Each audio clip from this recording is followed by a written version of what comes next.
I wrote this story last night. Here goes. There was an old woman living by herself high up on a mountain. Her son, daughter-in-law, and grandchildren would come by every so often to visit her. Her son would always try to convince her that she needed to come live with him and his family so they may tend to her because she was getting older and needed assistance. The old lady would smile and tell her son that she was content and satisfied living on the mountain. And besides, she wasn't necessarily all alone. She would tell her family about all the birds she would meet that year, the old mother fox that would come visit her during the winter. She always reserved a few dried fish for the meeting when the time arrived. So the family would leave and the woman would go back to her regular daily life until the day arrived when she fell down the mountain while harvesting wildflowers to make tea. She was barely able to crawl back to her house. She got to her phone and called the ambulance, and her son met her at the hospital. The doctors told her that she had miraculously not broken any bones, but had damaged so many ligaments that she was a candidate for a new nanobot therapy that had just become available. She asked the doctor if there was any way she could have the older, more traditional surgery for ligament replacement, but the doctors told her it was not as effective as the newer therapy. He told her that all she had to do was swallow a pill. The old lady did not like pills and was suspicious of anything new and wasn't too sure. Her son tried his best to convince his mother to agree to the new theory, but to no avail. The doctor told her that she would be bound to a wheelchair even if she had the older method of ligament replacement, and she would still suffer. However, the old woman just shook her head and told them she would learn to live in a wheelchair. Over time, the doctor eventually let her leave in the chair, and her son took her back to her house on the mountain. After helping his mother adjust to her surroundings, he showed her the nanotech pill the doctor had given him and left it in a small container for her if she ever changed her mind. The old lady just shook her head no.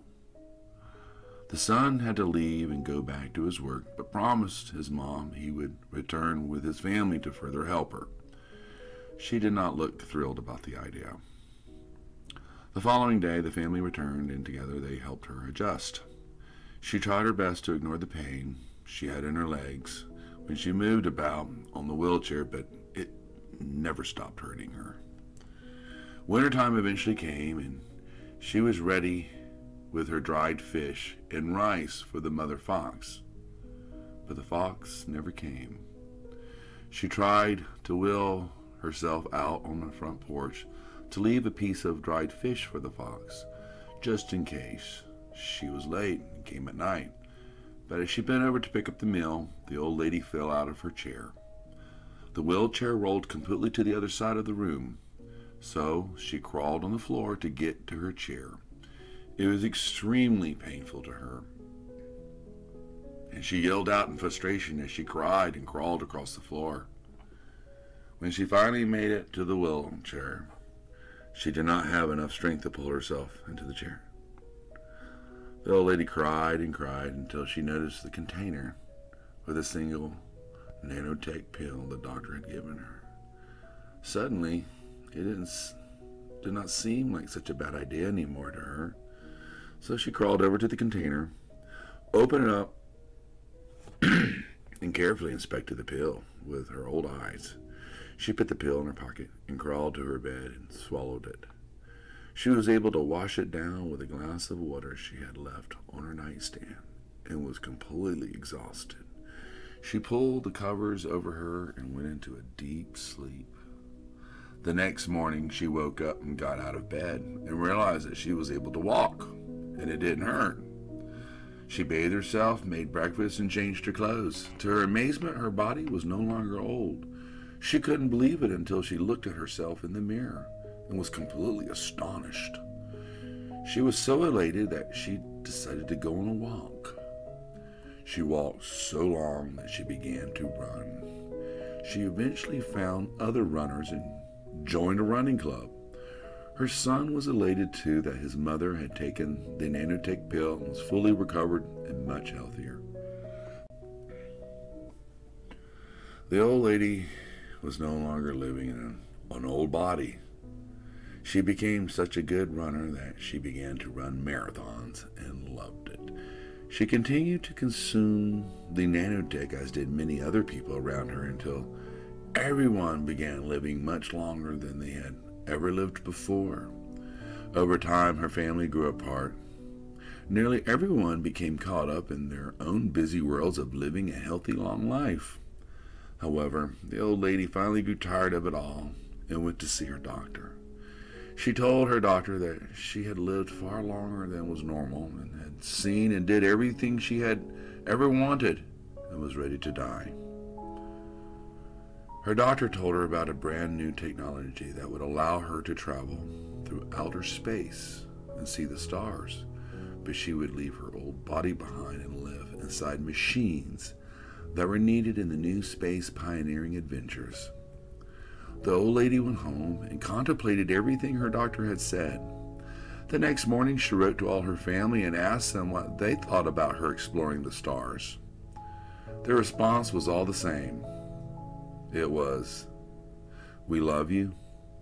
Be safe. Good luck." So, the old lady went back to her doctor and said she would do it.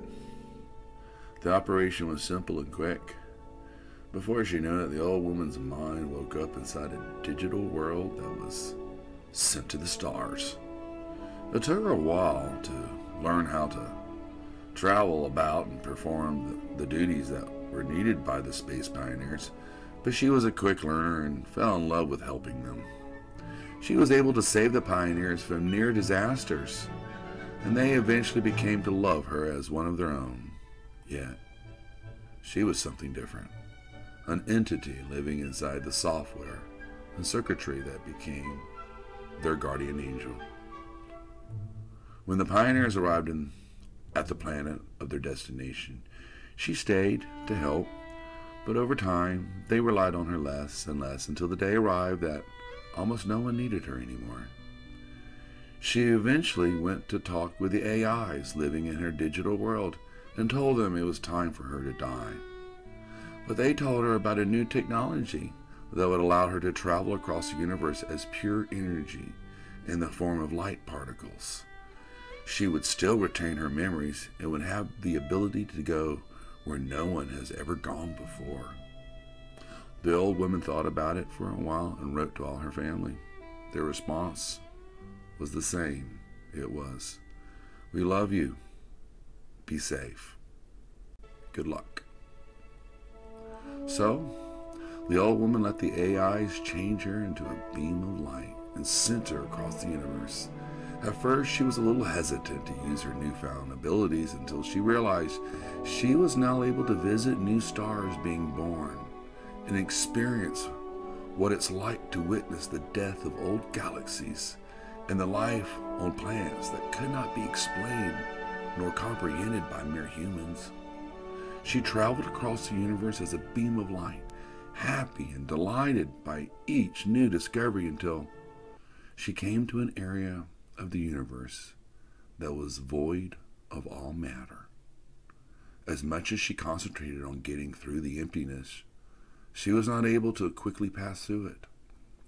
She was traveling many times faster than the speed of light, but time simply creaked by, and in her loneliness, she began to worry. Then she eventually began to panic. The solitude became overwhelming. She knew she would be stuck in the great emptiness for much longer than she realized. She began to rack her mind of anything that might help her.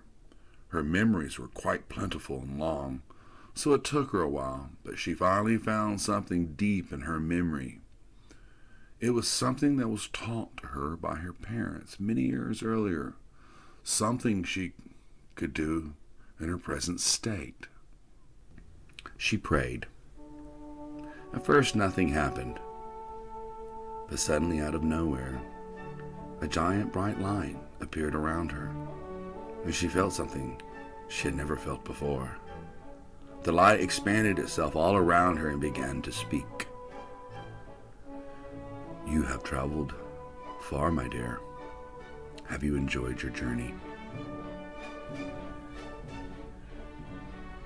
The voice was familiar, so she asked, "Do I know you?" There was a soft laughter that surrounded her. "Come now, my dear. Do you not know who I am?" She was silent for a while, then said, "God?" She felt more laughter and felt a warm, soft embrace. "Welcome home, my dear.